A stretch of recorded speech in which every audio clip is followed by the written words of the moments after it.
एसजीएमसी के मेंबर्स की Sikh judicial commission में पेशी होने जा रही है। तो कुछ ही देर में जुडिशियल के बता दें कि सामने पेश होंगे 49 मेंबर्स। तो एसजीएमसी के प्रधान जगदीश झिंडा को भी बुलाया गया है।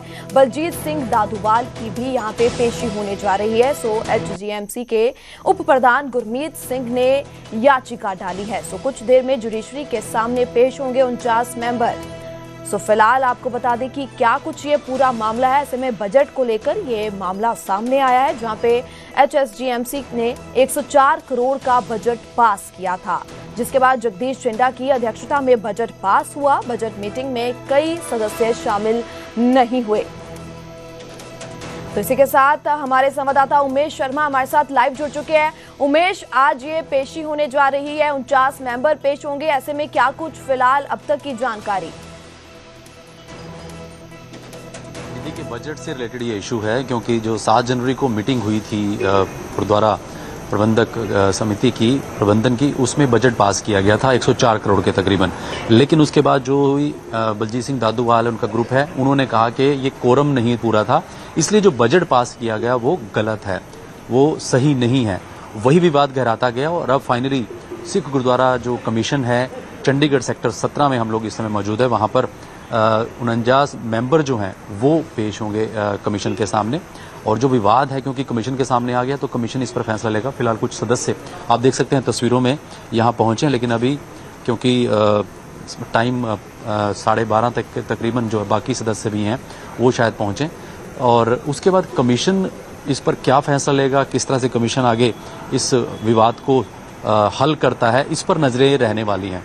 क्योंकि बजट, जिस तरह से मैंने जिक्र किया कि ये बजट से जुड़ा हुआ मसला है, कि जो बजट पास हुआ उसको लेकर बलजीत सिंह दादूवाल जो हैं उन्होंने ऐतराज़ जताया और आपत्तियां जताई कि इसमें कोरम पूरा नहीं था।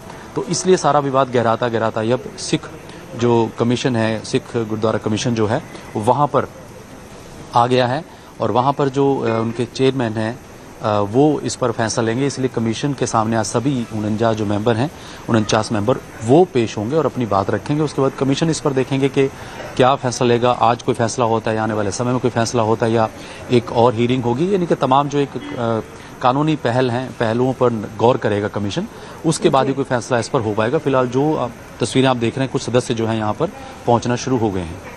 जी उमेश, फिलहाल के लिए आपका बहुत बहुत शुक्रिया तमाम जानकारी के लिए। तो ऐसे में मेंबर्स का पहुंचना शुरू हो चुका है। तो फिलहाल कुछ ही देर के बाद ये पेशी होगी। बजट को लेकर ये विवाद खड़ा हुआ था, तो लगातार तस्वीरें भी सामने आ रही है जिस कदर हमारे संवाददाता की ओर से दिखाई गई है।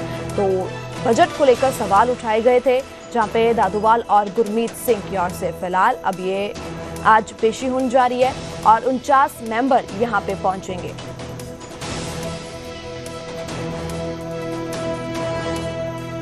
आगे बढ़ते हैं और बात करते हैं दक्षिण हरियाणा की सियासत में। इस कड़ाके की ठंड में भी खूब गर्माहट देखने को मिल रही है, लेकिन यह सियासी गर्माहट सिर्फ बीजेपी के अंदर ही है। एक और राव इंद्रजीत सिंह खुले मन से अपनी नाराजगी जाहिर कर रहे हैं, तो दूसरी ओर उनकी बेटी आरती राव बीजेपी के नेताओं को ही जवाब दे रही है। तो ये रिपोर्ट देखते हैं। इनाम हमारे को उसके बदले में नहीं मिलता। राव साहब के वजूद को इनकी जरूरत नहीं है। दक्षिण हरियाणा के सियासत में अब बीजेपी नेताओं की बयानबाजी सियासत की सुर्खियां बनती जा रही है। एक और राव इंद्रजीत सिंह का दर्द जुबान से छलक उठा, तो दूसरी ओर उनकी बेटी ने बीजेपी नेताओं को जो कुछ कहा, उससे कड़कड़ाती ठंड में सियासी गर्मी बढ़ गई। पहले आपको राव इंद्रजीत सिंह का वो बयान सुनाते हैं जिसमें वो ये दावा करते हैं कि बीजेपी की सरकार उनके दम पर बनी, लेकिन उन्हें वाजिब इनाम नहीं मिला। हम सरकारें बनाते हैं लेकिन वाजिब इनाम हमारे को उसके बदले में नहीं मिलता। तो क्या मैं गलत कहता हूं? और लोग यूं कहते हैं कि इंद्रजीत सिंह अगर चीफ मिनिस्टर से नहीं लड़ता तो हमारे फीत लग जाती, हम चेयरमैन बन जाते, हम शायद मिनिस्टर बन जाते। अरे मैं यूं कहता हूं कि अगर हम पार्टी किसी का साथ नहीं देते तो ये पार्टी सत्तासीन नहीं होती। कुछ मैं आगे राव इंद्रजीत सिंह के इन शब्दों से ये तो जाहिर है कि राव साहब खुश तो बिल्कुल भी नहीं है। हालांकि उन्होंने अपने इन शब्दों को पार्टी की मर्यादा की सीमा से बाहर नहीं आने दिया। लेकिन राव इंद्रजीत सिंह की बेटी कैबिनेट मंत्री आरती राव ने अपने शब्दों के बाण बीजेपी नेताओं पर खूब छोड़े। उन्होंने राव इंद्रजीत के विरोधियों को जवाब देते हुए ये तक कह दिया कि राव इंद्रजीत को किसी के वजूद की जरूरत नहीं है। हमारे दक्षिण हरियाणा के ही नहीं, हमारे पूरे हरियाणा के बहुत बड़े नेता हैं राव इंद्रजीत सिंह जी। इसमें किसी के दिल में कोई दोष, कोई शुबा नहीं है इस बात की। अब राव साहब के वजूद को इनकी ज़रूरत नहीं है, मगर शायद इनके वजूद को राव साहब की ज़रूरत है कि उनके बाद वे बात ना करके वो कैसे वायरल हो सकते हैं। विरोध करके वो हाईलाइट करना चाहते हैं, वो उनकी प्रॉब्लम है, उनकी मैं तो इतना ही बोलूँगी कि हम भारतीय जनता पार्टी के सैनिक हैं और हम यहाँ भारतीय जनता पार्टी को एकजुट करके हरियाणा में बहुत सालों तक चाहते हैं और ऐसे लोग आके भारतीय जनता पार्टी को ही नीचे से उनकी ही थाली में छेद कर रहे हैं। क्या कह सकते हैं उसमें? आरती राव का यह जवाब जाहिर है कि बीजेपी नेता अभय यादव और कैबिनेट मंत्री राव नरबीर सिंह को ही है, क्योंकि इससे पहले राव नरबीर सिंह ये कह चुके हैं कि मेरा समर्थन नहीं होता तो राव इंद्रजीत नहीं जीत पाते। इसके अलावा अभय यादव भी बिना नाम लिए राव इंद्रजीत को लेकर ये बोल चुके हैं कि कुछ लोग सीएम बनने के सपने देखते हैं, लेकिन वो भूल जाते हैं कि सीएम हाईकमान बनाता है।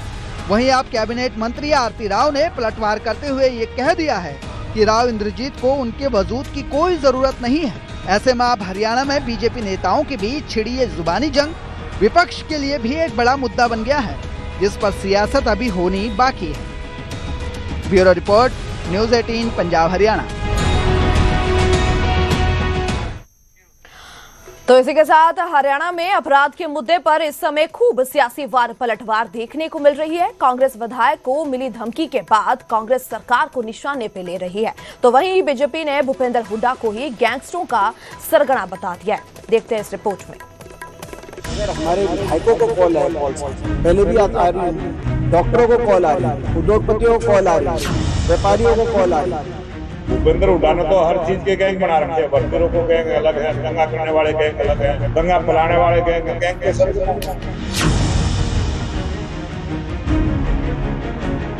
हरियाणा में अपराध का मुद्दा इन दिनों विपक्ष के लिए सबसे बड़ा सियासी हथियार बन गया है।